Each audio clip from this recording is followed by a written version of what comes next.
afternoon, ladies and gentlemen, and good morning to friends who are joining us from the Netherlands, Europe, and other time zone. Welcome to our webinar today on the future of food, urban farming, brought to you by SGInnovate and the Embassy of the Kingdom of the Netherlands in Singapore.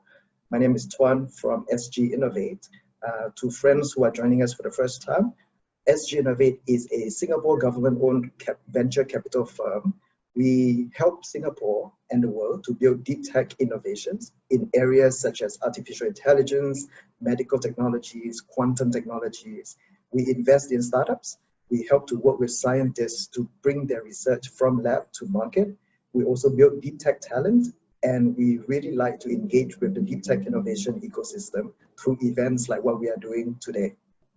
We really believe in the power of science and technology to benefit humanity. And one big area that is present today is how the world can feed ourselves sustainably moving forward. And that is why, together with the Netherlands, we are starting this 5-part series on the future of food. During our first webinar last month, we talked about how traditional farms have been very well equipped to be smart these days. And we also talk about how city skyscrapers are increasingly becoming fertile ground for urban farms. And therefore, today we want to really delve deeper into the topic of urban farming, which I am sure you will be hearing more expert perspectives from our panel of industry leaders soon enough. And in order to get us continue with the program, I would now like to invite Sabine, our partner and friend from the Netherlands Embassy, to also say a couple of words. Sabine, please. Thank you, Tuan, for your kind words. Welcome everyone to our second webinar session on the future of food. Today we're going to learn more about urban indoor farming, this innovative way of food production we see popping up mainly in big metropolitan cities around the world, like Singapore and Hong Kong.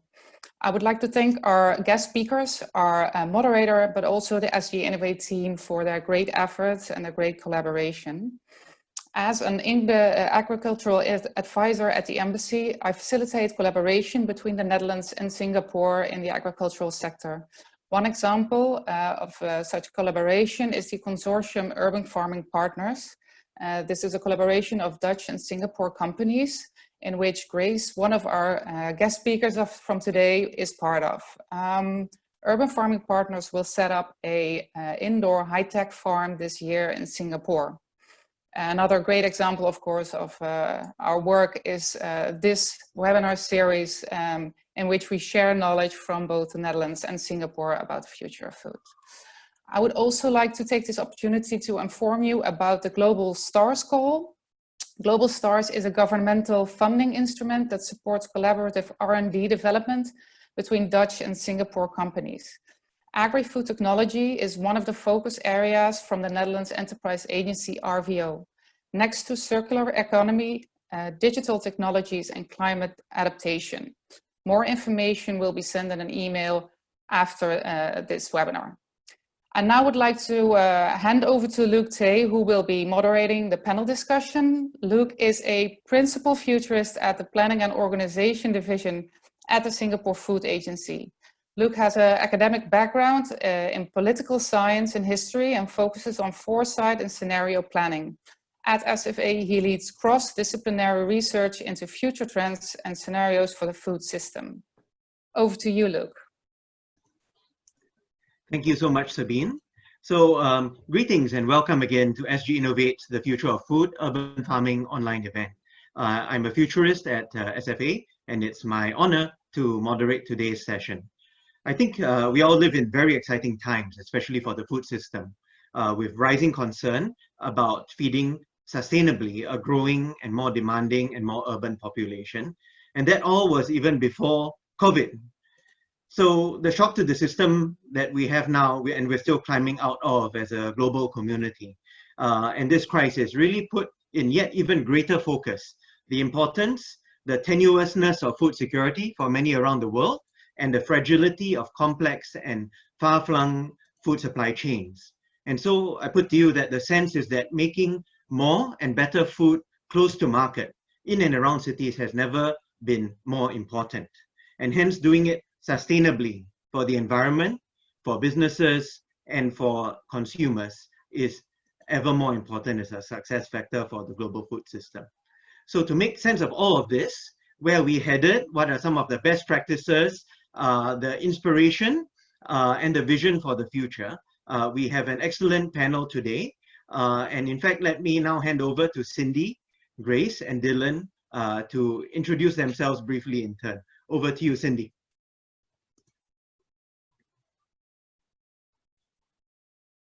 Cindy, your mic. Oh, how can I still forget after so many months of working from home? Sorry, people. My name is Cindy. I work for Rabobank. Rabobank is a financial service provider trying to support sustainable and profitable food and agribusiness sector globally. And I'm part of the research team of Rabobank because besides finance, we also provide knowledge and networks. And I work as a senior analyst for the fresh produce sector, fruits and vegetables, which is of course a very exciting and great sector to be in. So I'm also excited to be here today and discuss about these innovative ways of farming. Thank you. Over to you, Grace. Thank you very much, Luke, and thank you very much, SGInnovate and the Netherlands Embassy for having me here today. So hello, everybody. My name is Grace, and I'm the co-founder of Urban Farming Partners Singapore, or UFPSG in short. So UFPSG is a collaboration between entrepreneurs from the Netherlands and Singapore, and we are currently working on a state-of-the-art indoor urban farm in Singapore, utilizing 100% proven Dutch technologies. So I have a personal mission in making a difference to the future of food by really looking at the food challenges that we face today and then working with like-minded people to come up with forward-thinking, creative solutions to solve these challenges. And my vision for the future of farming is definitely vertical, indoor setting, using the best-in-class proven technologies. I'm looking forward to share more later. Thank you, Luke. Thanks, Grace. And last but certainly not least, Dylan. Hi, I'm Dylan So. I am a part-time student and a full-time son. And I'm a part of One Kind House in Singapore, which I'll go more into later, but basically it's a 21st century kampong. And, you know, hopefully I can give a local young point of view on what the future of food might be and what it might mean for Singaporeans. Great, Dylan. Well, okay, I think we have quite a lot of ground to cover. Maybe let's begin really by posing some questions to each of the panelists, and then we'll get into a discussion. So maybe to set the scene, I'd like to invite Cindy first to really put in context what we're talking about when we're talking about urban indoor farming, among some of the other also exciting new developments in the food space internationally. Cindy, over to you. Yeah, thank you, Luke. I'm going to show you some pictures because I think it's good to put urban farming into a little bit broader perspective today. There's a lot of different farming systems possible to grow our food, and I think it really depends on the specific situation, what kind of solution is the best solution. So, of course, there's still a lot of outdoor farming in fields, in soils, but we also have systems of outdoor cultivation which are actually not in the soil, but on tabletops. This is used, for example, for strawberries. There is high-tech indoor farming, but also low-tech indoor farming, polytunnels, etc. And there's vertical farming, which is still quite new and developing fast, but it's actually still small. For example, in outdoor vegetable farming, there are over 17 million hectares globally. In greenhouse farming, there's about 500,000 hectares. And in vertical farming, it's less than 50 hectares globally. Urban farming, we don't know because it's so diverse. And we have home gardens, rooftop gardens, people have plants in their homes, and Dylan will show some examples for that. And in vertical farming, it's more of a high-tech business, but urban farming can be either low-tech or high-tech business. So there's a lot of different technologies that can be used or not used. And I think people starting business in this should look really carefully what kind of technology fits with my situation, the climate, the area I'm in, etc. But I think that's really important to know, because there's no one size fits all solution for everybody. And it depends also, I think, on the funds available. Currently, there is a lot of funding available. Traditional bank loans are still a bit difficult to finance new vertical farming and urban farming, but there's a lot of investment money available for these new ways of farming. But it depends also on the business model. What is your objective? Do you want to be an efficient large-scale producer, or do you want to be a local provider of food and maybe also have a sort of educational role, or want to provide a green area to your neighborhood? So there's a lot of different ways that you can operate these farms, I think. Climate and resources are really important. Do you have electricity available? What is your climate already perfect for outdoor cultivation? Maybe indoor cultivation is not the right solution. But if you live in an area with a harsh climate, like a very cold climate or extremely hot, it may be very wise to grow in a completely controlled environment. Competition is important. Hi Cindy, this is Tuan from SGInnovate here. I think, your audio sound has been breaking up quite badly. I'm not sure whether there is any issue on your end. Some of the members of the audience have also been experiencing the same. Oh, I hear everything perfect. Yep, now it's better. Okay. So, and I think to finish my short talk is that customers are really important. So it's not only about the technology to produce, but in the end, you should really look carefully, what does my customer want?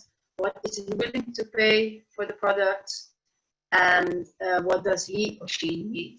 So I think it's really important when you consider in starting a farming business to look at all systems available and look at your local conditions and find out what is a very customized solution for your situation. So, and I think that the next two speakers will give really great examples in the way that they have found their business model, and they will elaborate on that. Thank you. Well, thanks, Cindy, for that overview. And I think you introduced some useful topics. You know, one of them, the universe of different farming modes in and around cities. In fact, I think our two Singapore farmers have different models. One commercial scale farm, another a solution for home-based, maybe indoor, around the home farming. So, I think we'll come back in the discussion on some of the themes you raised, like on raising capital, for example. You know, how do you fund such ventures? So may I now move over to Grace. Grace, you mentioned how you're passionate about looking at the food challenge. I think innovating and forward thinking and creative solutioning. So I just wanted to invite you to share a bit on your journey into this new farm venture. We talked about how really your background touches, I think, the different parts of the food, energy, and water nexus, and that's so exciting. You know, so what's up with your new business and collaboration? Who will your customers be? How will you reach them? Over to you, Grace. Excuse me.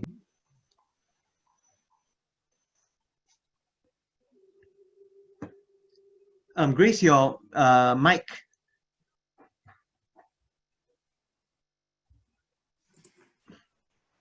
Okay, so I'm going to start off by sharing with everybody a little bit about my background and also how I got onto urban farming.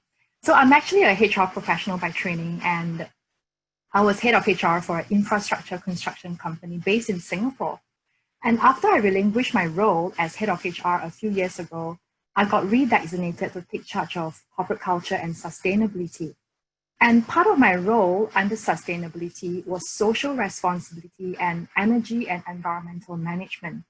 And it was during that period of time when I was learning about sustainability that I became very much aware of the ridiculous amount of carbon footprint generated by the food supply chain. So the first thing I did was I stopped eating beef. So I cut off beef from my diet completely as a gesture of protest. And every time I visit the supermarket for some arugula or kale, I would ask myself, what is the carbon footprint of this vegetable? And so I started to become really obsessed with food sustainability and subsequently also food security when I read that more than 90% of the produce in Singapore is imported. And I started growing my own food in my little hydroponics tower. So it's literally farm to table. But there is only so much I can grow at home. And I have since been really dreaming of, having an indoor urban farm that can contribute to Singapore's food security and sustainability, as well as food safety, which is so important. And you know what they say about the power of manifestation. So I'm quite spiritual, and I believe that when you put your intention out there, magical things happen. So that's how I got into the urban farming space. Urban Farming Partners Singapore comprises of a group of experts in food production, food processing, logistics, urban planning, and engineering and construction. So we have all come together to bundle our forces and know-how to design a unique and sustainable urban farming concept to be used in cities and megacities, and which will be rolled out in Singapore first.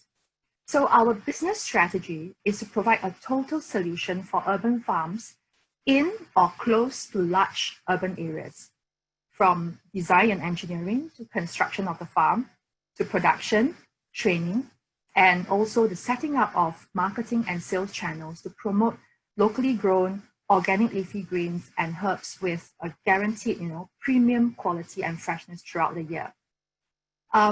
We are also here to provide a sustainable and circular alternative to traditional horticulture, which we believe is the real solution to reduced availability of arable land due to land degradation.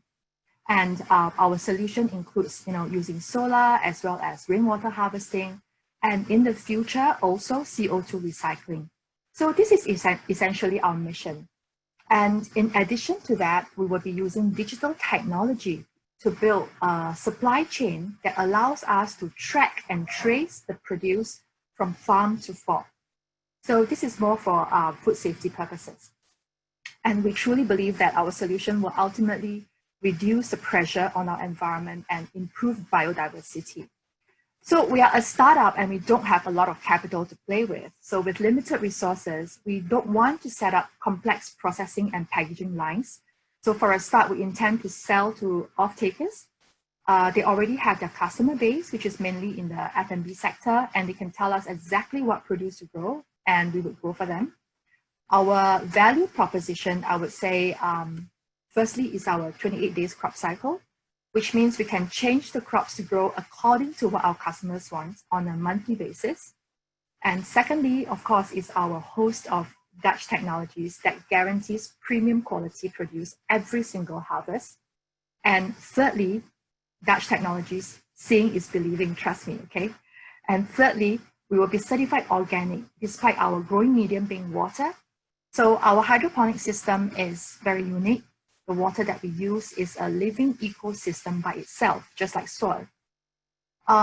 When we first started working on this project, we invested heavily in a feasibility study, and part of the study was to connect with buyers to understand their buying habits. So we are pretty well acquainted with them. In fact, when we sent out our press release recently, many of these buyers whom we conducted our market survey with congratulated us on our progress and inquired about our timeline. They wanted to know when will be our first harvest. So that's really good news. Yeah, I think that's about what I will share for now. Luke. Well, thanks, Grace. So in fact, I guess what you have is really thinking systematically across the whole template of what you need to get your startup off the ground, you know. So let's talk more about that later and try to relate it to some broader themes. One thing I'm interested in, for example, would be, you know, what would you automate, or what would you have done with manpower? How do you simplify, for example? Okay, so let's go now to Dylan. I think despite your tender years, I think you've accomplished a lot. And so tell us all about how your journey has brought you here to One Kind Block, and really where do you see this going? Who's your customer?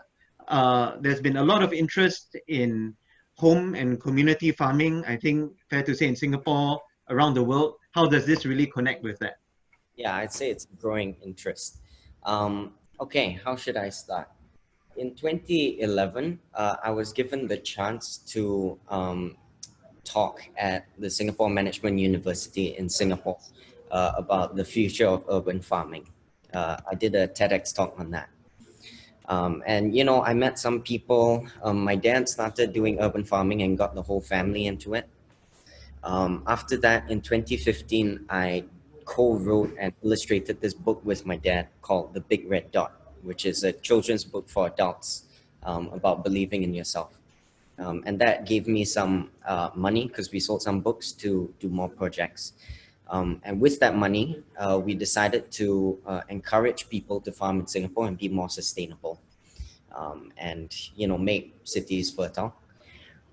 So in 2016, I designed the GIY stick, which is the grow it yourself stick, and launched it successfully on Kickstarter, which is basically hydroponic. It's basically a watering system that works by capillary action. So you recycle a bottle, you recycle a cloth, and it automatically waters your plant. Like there's no easier way to put it. Your plant decides how much water it needs. But then, you know, it didn't really make cities fertile. It didn't encourage urbanites to start growing because it assumed that you were already used to growing stuff in your apartment and you were used to growing soil, growing from soil in your apartment.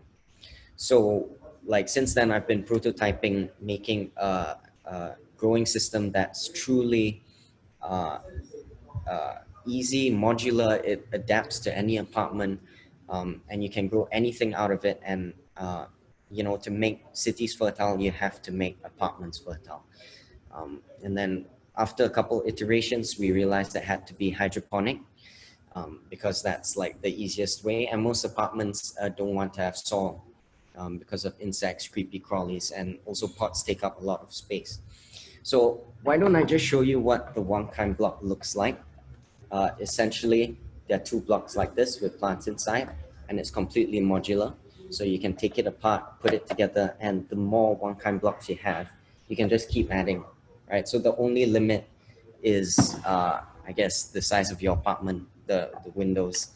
And the attachment system is such that you can hang it anywhere in your house. So it allows you to hang with zip ties that come in the pack. If you want to hang it on the wall, you can use wall hooks that support 3 kilograms. If you're really hardcore, you can use adhesive tape or nails. But zip ties and wall hooks will do the trick. You can hang it on window grills and balconies and practically anything.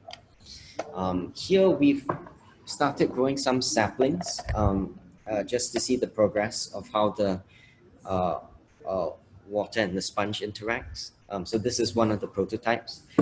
Here we've actually grown some watercress with the roots, if you can see, which are very healthy, and some Mexican tarragon. So it's not like it can only grow small herbs, it can also grow proper vegetables like spinach and whatnot. And I guess the goal of this is to make cities fertile, make apartments fertile, and hopefully make us more sustainable, especially in these times of the COVID-19, where our food integrity is being questioned more and more.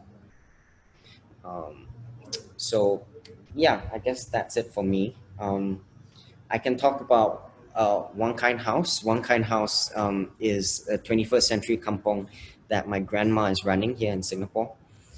She is Singapore's #1 cooking class Airbnb experience host. So there we have a completely self-sustaining urban farm. It's soil-based, a little bit of hydroponics here and there. But in her cooking classes, we meet urbanites and urban farmers alike. And I guess we get to have conversations with them, and it's helped me craft One Kind Block into what urbanites need it to be. Great. I think your journey is really a living embodiment of the type of entrepreneurship and innovation and food innovation that we hope will take off. So with that in mind, what's next for One Kind Block, and what would your advice be to younger Singaporeans like yourself in looking at new ventures? And do you have any fans? Sorry, what was the first question? So what's next for One Kind Block, and what advice would you have for other would-be agri-entrepreneurs, youths? Yeah, so we did the initial run of One Kind Block on Kickstarter. It went very well, but it got 20% funded, and we had to cancel it. But from there, we've met some people who would like to support us with further prototyping when we return to Kickstarter. And we have a community on Facebook now. So basically, we are going to make One Kind Block a more complete platform. So think of it this way. If in the same way Lego is a toy platform, One Kind Block is an urban farming platform. Okay, so right now it's just blocks because that's the prototypes that we've done. But right now we've already made CAD/CAM designs for corner blocks, grow light blocks, solar power pump blocks, which will come back when we return to Kickstarter in about a month or so. And to other young Singaporeans who have an idea, we live in such an age where information is everywhere. It's almost impossible to say that you can't do something. And if you have an idea that you think will work, you can always find a group of people that can bring it to market and bring it to fruition. And don't think that you need to go to university to come up with an idea. You can find a group of people and prototype, which is the most important thing. Kickstarter is a good platform because it's what I like to call an idea validation platform. So you can put your idea out there with a roughly done prototype. And if people like it, they support you, give you money, and you actually produce it. So I think that's a good way to start. But it's contextual, and you do what you feel you must. Yeah. Great. Well, thanks, Dylan. I especially like how your gear is like an analogy of how we're building a new food system block by block. And, be it Grace's venture or yours, the iterative innovation that comes with it. So I think, we've established quite a good range of thoughts to proceed with a wider discussion. I see many questions coming up as well. I'll keep one eye on them. We'll have a Q&A after this. But I just wanted to put on the table for all of you to jump in a few things. So you guys have different ventures. Cindy has given a global context. Where do you see urban farming going? Where do you see indoor vertical farming, be it factory scale or home scale, fitting in with your vision of the overall food future?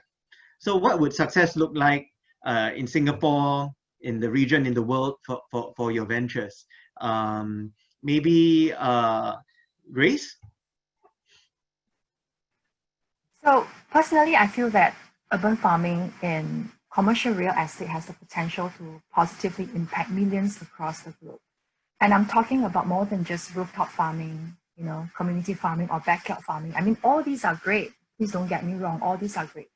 But to see real impact in food security, which is what many cities are concerned about, then we need to look at urban farming operations that utilize controlled environments, because that's what's going to potentially boost food production massively, while simultaneously reducing the negative ecological impacts of agriculture. So urban farms have this ability to shift farming operations from the impacts of climate change or shifting weather patterns And not to mention, rapid urbanization, which is taking over arable land. And there is also this issue of resource scarcity. Conventional agriculture sucks up 70% of our global water consumption. And based on a report from the UN, half of the world's population will experience water scarcity by 2030. So conventional agriculture production methods are unsustainable. So I believe the upside potential of urban farming is massive, and expanding, urban farming partners, currently we are building this center of excellence in Singapore to showcase to the world, what we can do with proven technologies. And we definitely have the intention of bringing this solution to other megacities in the world.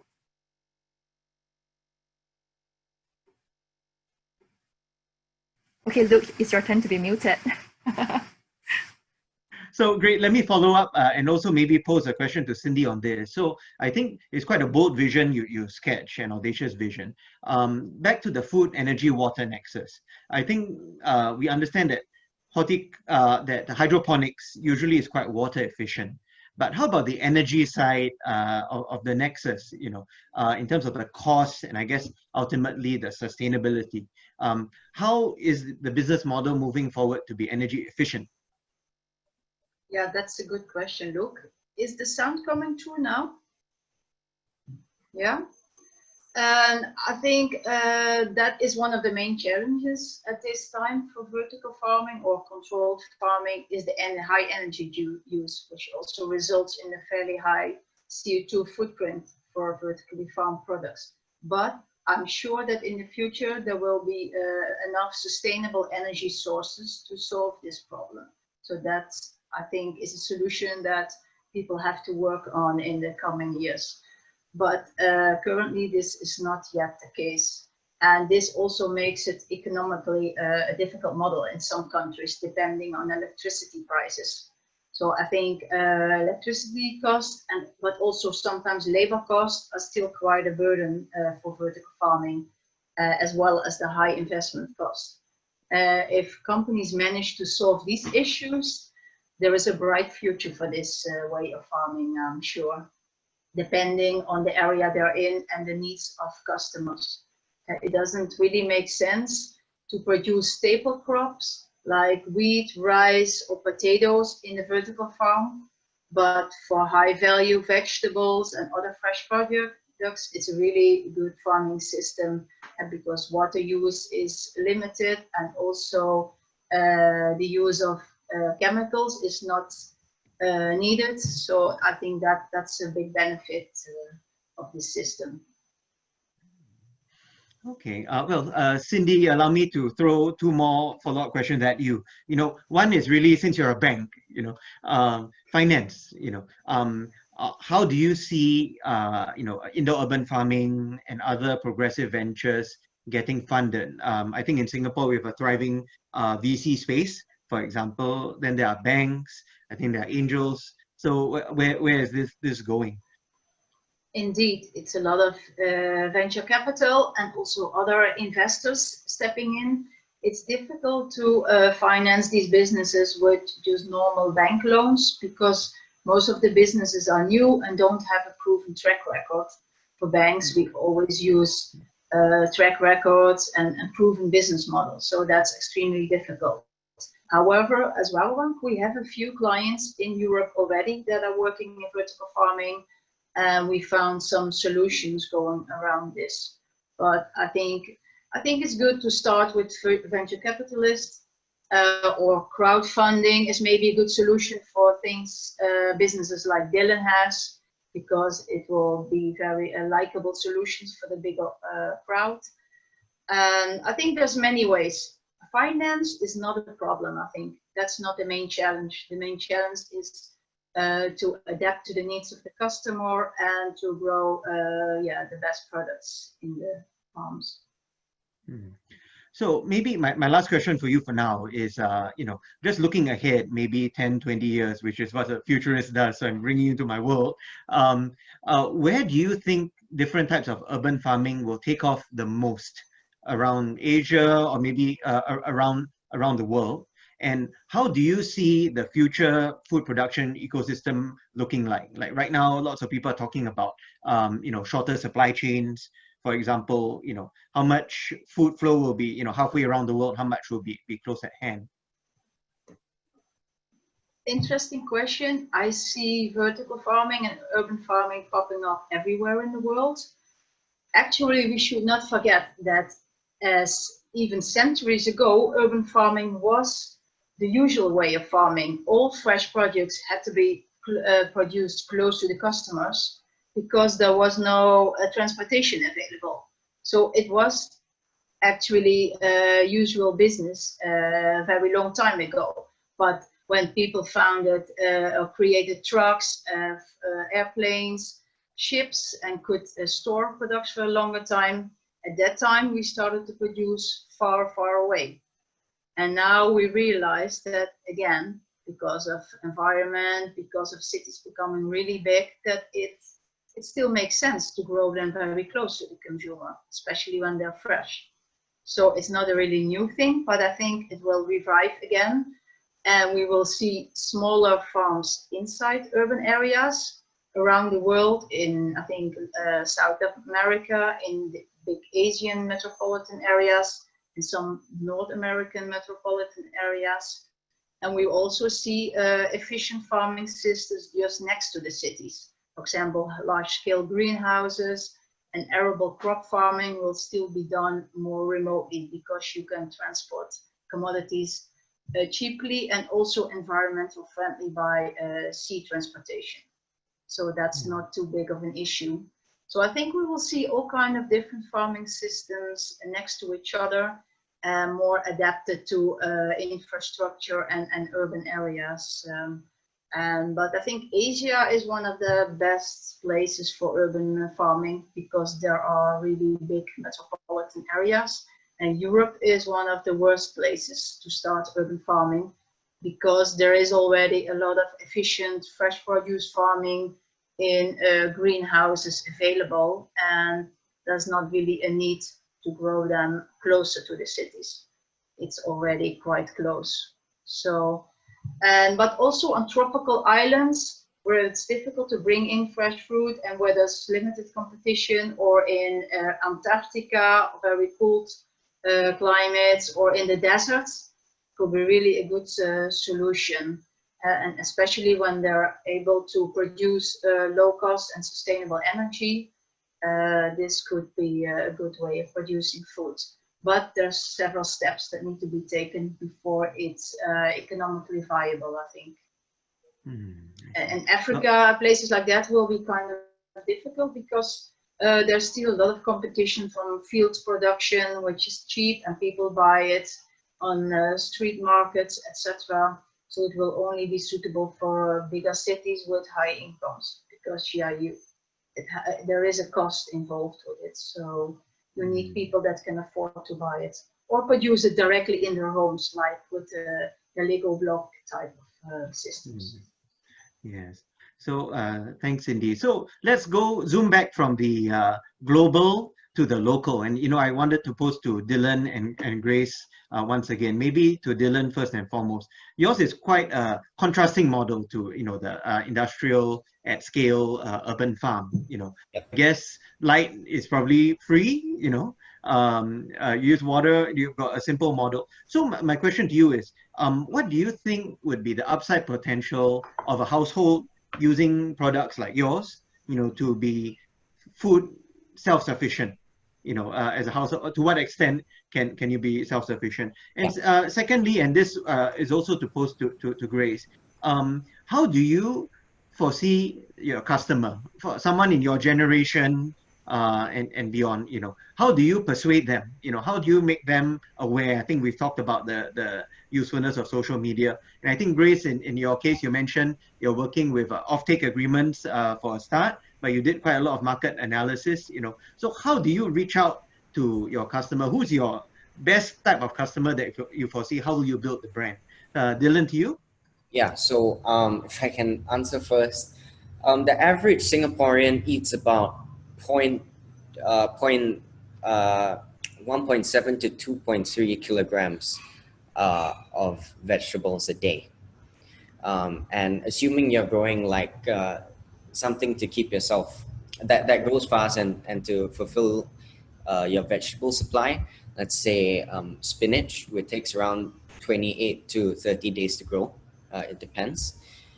For one person, if you had 5 one-kind blocks, sets, because they're sold in sets, you would have 30 different plants. Now, if you grew 30 different spinaches and you harvested one every day, and you would keep going, by the end you got to the 30th plant, your first plant would have grown again. And you know, in that way you can be in control of your vegetable supply. Obviously you might want to buy from the market here and there, but it does let you be mostly independent. And for a family, yeah, you might consider getting bigger hydroponic stations for that, or you know, I'm sure Grace's systems are perfectly suited for families. But yeah, the Singapore government wants to get 30% food sustainability by 2030, right? If I'm not wrong. And you know, these big industrial farms are fantastic, and if they can get more people to be accustomed to the idea of growing their own food in their own country, that's great. But the one-kind block is a bit more from the bottom up as opposed from the top down. And it's definitely for families like you and me who want to be in control and see their own food. Great. So I think what's emerging is a picture of like onion layers of food production, starting household, but really radiating out through the rest of the city and beyond. Maybe, Grace, what are your thoughts as well on building your customer base, reaching out to the community? So, you know, Luke, in my own idealistic world, I think given a choice, people would want to feel connected to their food. They want to know where their food comes from and whether it's grown sustainably. So I think at some point, it may seem socially responsible for supermarkets to promote local produce and for restaurants to serve locally produced food. And consumers will want to do their part for the environment or for whatever reason, you know, by supporting local. And I think support local will be more than just a buzzword. People will demonstrate it, yeah? And I think this is because our local government, like Singapore Food Agency, they are very supportive of local produce. And, you know, besides funding startups, funding new technologies, they also run campaigns, you know, to educate the general public about local produce. And when they come up with any particular food standards that the local farms have got themselves certified, they will also educate the general public on these food standards. So I at this moment, I think just for the fact that we have a good story to tell, that our farm is organic, that our produce is very fresh and nutritious, is of superior quality. Just by that itself, I think we would be able to get a lot of buy-in from buyers in general. Yeah. Great, thanks. I really see the questions coming in. We have like about 50 questions right now. Some of them surround, again, you know, I've been posing to you guys, you know, beyond just the policy goal of 30 by 30, you know, how do we see urban farming taking off in Singapore, you know, and around the world, talking about feeding a 10 billion world population, I think, by mid-century. So we have quite a lot of questions there. I think I just wanted to note one thing specifically. Kind of implicitly, we've mostly been talking about fibers, about veg, you know. So one of the topics coming up in the Q&A also is that obviously there are other food groups, you know, there's proteins as well, a lot of exciting developments in that space. Some plants also have protein content, you know. So maybe that's one way that we can open up the discussion. In fact, I was asking some of the guys before some of you before the panel, you know, you're planting vegetables right now. What about, you know, other things like aquaponics, for example, as a model? I wonder, Grace, if you're looking at future iterations of your business, would you be just focusing on vegetables? Well, for the moment, our solution, okay, is focused on going, our total solution is, or rather the technology that we have doesn't involve fishes. Aquaponics is fish and you grow vegetables at the same time, right? So the technology that we have right now, which we think is proven and tested and is really superior technology, is not aquaponics related. So we will just focus on what we think we have at the moment, which we think is the best, and we will just be focusing on that at least for the next many years. Yeah. Great, thanks for that. I think, looking at the questions, I guess some people are asking, what basically, if I were to trunk a few questions together, what are the challenges and opportunities that we need to confront to grow the space in Singapore? I think, for example, one that's often been raised is, can our produce be price competitive, in the market compared to imports? And so some people are asking how much food demand can be satisfied by different production modes in Singapore. And maybe looking at the top ranked questions, I think back to Grace, you've got some fan mail. One questioner is asking, I really like how you transition from HR to be a leader in urban farming. How do you build the necessary skills and knowledge? So yeah, open to the panel to answer. Okay, I just want to address the question on pricing you mentioned. So I mentioned earlier in my chat with Luke that we actually invested heavily in a feasibility study at the very beginning of this project, and part of this study required us to actually interact with buyers. And one of the questions that we asked buyers is whether they are prepared to pay a premium for locally produced organic vegetables, and the answer is yes. Okay, and the answer is yes. So there is a demand, okay, for organic vegetables of superior quality, and people are willing to, or rather the buyers that we are looking at are willing to pay this premium. And what is the other question that you said? Oh, so someone was asking, from your HR background, how do you get not only the interest but the skill sets to do this? Okay, so I have already explained about my interest. It all started from when I was redesignated to take charge of sustainability in my company. Actually, I want to give credit to I'm still working in the same company, HSL Constructor. So I want to give credit to all my bosses because they are the ones that are also very, very passionate about food security and food sustainability. And even though I'm doing this on the side, they are supporting me in many ways. For example, they are providing capabilities in terms of engineering and construction. And they are also going to be the landlord, for my farm. So of course, because they want to support food sustainability and security, they gave us preferential rental rates. Yeah. So this is how they show their support. And I think building the skills to run an urban farm, I guess I just learned along the way. And I have a really, really good team. The Dutch Consortium, we work really well together, despite differences in our culture, but we are very amicable, and we work really well together. That's all I can say. And I learned a lot from them. I really learned a lot from them. And in fact, I was, in the beginning of this webinar, I was telling Luke that, I should have gotten one or two of my partners to be part of the Q&A panel so they can help to answer some of the questions, because they are really the experts and I'm just a newbie. I'm a newbie.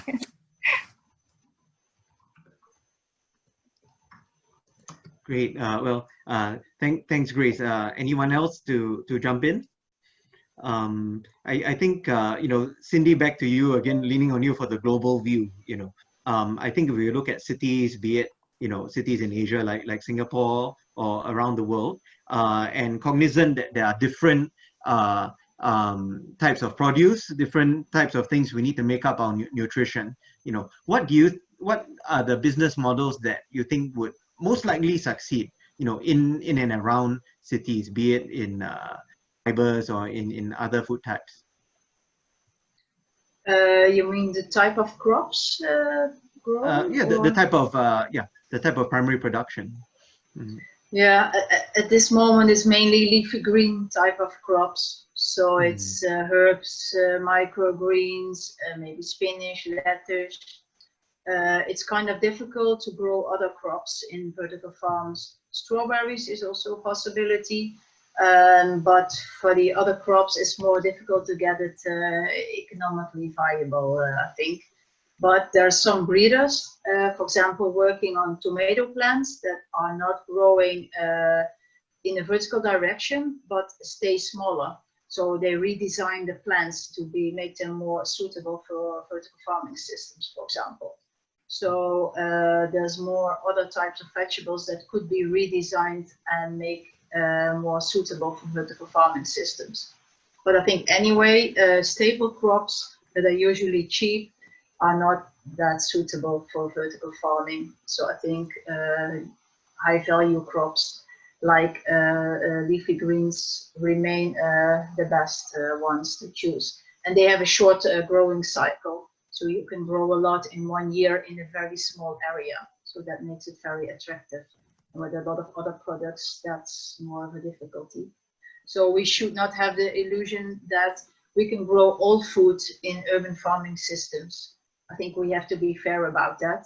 But for some of the fresh products, it's definitely a good system, but definitely not for all of it. I see. Okay. I think maybe going to Dylan. I think anyone feel free to jump in with questions, but I have one to pursue again with Dylan. You know, who do you see as being your best customers moving forward in terms of their maybe like, let's say, for your youth generation's values and worldview? Like, do you think you guys care more about the environment because you have more runway of investment in experiencing the future of climate change? Do you think that will be something that will propel your type of business model? Yeah, I think definitely it appears that the kids care more about the climate than the adults. And lots of these movements, are, like all my friends, especially in Finland and Singapore, they are very globally aware about stuff like climate change. And a lot of them are vegan, or they go to protests.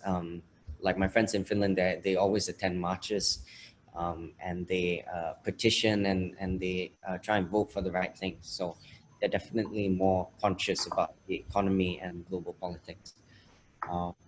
And you know, that plays very well into stuff like the One Kind Block's business model, right? To make cities fertile from the ground up. Yeah. Great. I think I have to distill, because we're running out of time. I think we have time to take just maybe one or two more questions. You know, I think for Grace, back to you. There have been some questions about, you know, to do with the scale of vertical farming, to do with the infrastructure requirements. You know, let's say, and I wish you all the best if you're massively successful and, you know, want to do more and more of this, you know, in Singapore or even other places around the world. You know, what would the most ideal type of infrastructure be? I recall the company you're with is into construction and engineering, so maybe you have some insights there. Infrastructure in terms of like the space, the space, the Okay, so definitely an empty warehouse, with really high ceiling. So that would be ideal. Yes, empty warehouse with really high ceiling, and is what HSL, my landlord, my employer currently offer: large warehouses, strong columns, and then with very high ceiling, because we're talking about vertical farming, right? So we want to build up. So the higher you can build up, the greater will be your cultivation area, right? So that is how you can really optimize the growing. And you know, back to the point of automation or human labor, you know, what do you think ultimately you would automate? What would be done with human hands and human skill? So our system is highly organized and very efficient. It is balanced. In a way, it is automated using trial of water basins. Yeah, so water, besides being the growing medium, is also the transportation from seedlings to mature vegetables for harvesting. Yeah, so it's a natural movement of the water that pushes the crops from the beginning to the end. So our farm is very labor efficient. So do not need a lot of labor at all. Despite the fact that we do not have the only thing that is super highly automated, or rather that is of high technology, is our indoor climate control system. So our indoor climate control technology is high tech and it's automated. But other than that, it is just the water that is helping us along. So by doing that, the produce stay in the same conditions until harvest. Yeah. So I would think it is because I have seen a lot of highly automated farms, and being super high tech, super everything automated may not be the best case scenario, may not be the best for the farm. Yeah. So our solution is well balanced. Thanks for that. And I think so it's basically adapting the best model to fit the business based on your analysis. I think on that related note, there was a question from one audience member on what were the greatest challenges in adapting, the technologies of your Dutch partners to the Singapore context, the Singapore environment, if any, or was it really quite modular in that sense? You mentioned you just need a warehouse space. I'm sorry, Luke, because I was distracted by some of the questions that was coming through. Can you repeat, please? Oh, sorry. Okay. So the question I was looking at was one asking, did you have any challenge in adapting the Dutch farming model of your partners for installation in Singapore? No challenges. I think let me see. I would say that, the Dutch, they are very meticulous and they want this farm to be nothing short of perfect. So we spent a lot of time, on the design, on the space planning, because we really want to optimize the space to make sure that the processes are optimized, we are highly efficient. So my engineering team in Singapore is working very closely with the Dutch engineering team so that we can both contribute our strength, to make this project the way we intend it to be. So I wouldn't say there are any specific challenges. We work really well together, and it is really about tapping on each other's strengths. Yes. Great. I'm not sure if you have time to answer this, but I think you're getting a lot of questions. So one of them, okay, or maybe more generally, I think I've been bugging you a lot about your business. Someone's asking, there's a lot of construction that happens. You build a condo, it may be empty for a while, or some other empty spaces. Let's say if there are empty spaces that can be used for just a given period of time before they are used for something else, do you think that indoor farming systems may be suitable for such spaces with a shorter tenure? No, the answer is no, because the investment cost is very high. So we are looking at 20 years to 30 years at least. Yes. I see. Okay. I think maybe just one last question for Cindy, and then I'll invite Dylan also to have any final thoughts. Cindy, so I think this chat is an example of international collaboration, in this case between the Netherlands and Singapore. And of course, you're looking at different types of stakeholders that you've covered, for financing, regulation, and so on. So for the future of food, what is your take on the type of collaborations that need to be strengthened the most for the future of food to be more secure moving forward? Is it international partnership or partnership between certain stakeholders and the farm community? It's not about the business only, but I think it's important that you collaborate with the technology side, companies providing technologies, but also with local governments. It is needed sometimes because they have to have give permits. You cannot just start a vertical farm in an office space, because you work with water and sometimes and with other materials. Sometimes it's not allowed, and you need to, and the infrastructure should be right. There should be electricity available, etc., etc. So I think it's important to work with different type of stakeholders and also your local communities. Actually, it can be quite beneficial. We've seen some rooftop urban farms in New York, and all the property prices in that area were increasing because people like the greens and the local area really improved. So that can also, it can also be social benefits. So I think you really should look what is most suitable for your business plan and for your neighborhood. But I think government support is needed in some kind of way. Maybe not subsidies, but support in another way. But also with economic advice, because many people in this business, they are new, they don't have any agricultural knowledge. So it's really important to have people also in the business that help you with growing actually the vegetables. Thanks.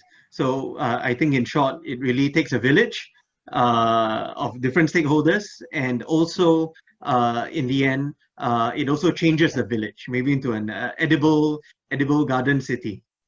So with that, maybe for Dylan, any parting thoughts? What will success look like for you and for Singapore moving forward in our food system? And if you can have your wildest dreams come true, what role would you be playing in? Wow, that's a big question.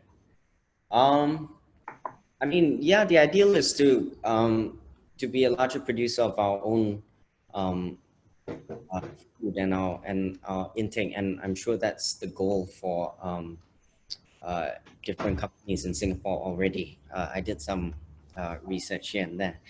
Hopefully, out of the 30%, by 2030, the one-kind block can help from the ground up 5%. Can help other, can help the culture of growing your own food. But of course, the government and bigger corporations need to have farming on an industrial scale. Yeah, I guess the one-kind block is what it is now. But if there's a better way to make cities fertile and make growing easier for everyone, then I'll be on that in the next few years. Great. And venture after venture and building on that. So I think we've run out of time, but I think it's fair to say we've covered a lot of ground that hopefully leaves the others with us today inspired and informed. I think my takeaway in general from all the sharing is that there's a vibrant ecosystem building in Singapore and around the world, with indoor, maybe vertical farming as one key pillar of that has a lot of potential for the future. But may the best practices, success strategies be. I think we've rehearsed some of them today, and it's for all the stakeholders to move forward, to partner, to compete in the future, to realize that positive future for food. So with that, thank you so much again, Grace, Cindy, Dylan, and I think over to Barbara, who's sharing more on the next in the series. Thank you, Luke.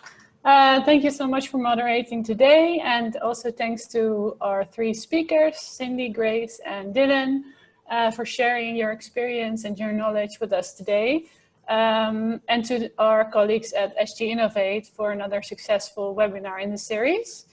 I would also like to invite all of you to our next session in the Future of Food webinar series, which will be on the other let's say, other side of the food chain on food waste management.